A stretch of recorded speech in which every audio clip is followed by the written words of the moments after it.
Дұрыс түсіндіңіз, сіз өзіңіздің кім екеніңізді білесіз бе деген сұрақ қойдым.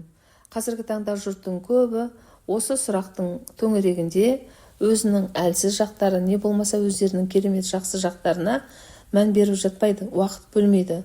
Ол үшін біз өзіміздің ішкі әлемімізге үңілуіміз керек.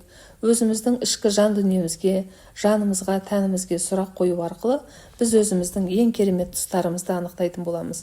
Ол үшін күнделікті мен кіммін, менің қандай мүмкіндіктерім бар деген сұрақтарды өзіңіздің жаныңызға қойған кезде міндетті түрде ол сұрақтардың жауабын біз өзіміздің жүрегімізден, ішкі жан дүниемізден табатын боламыз.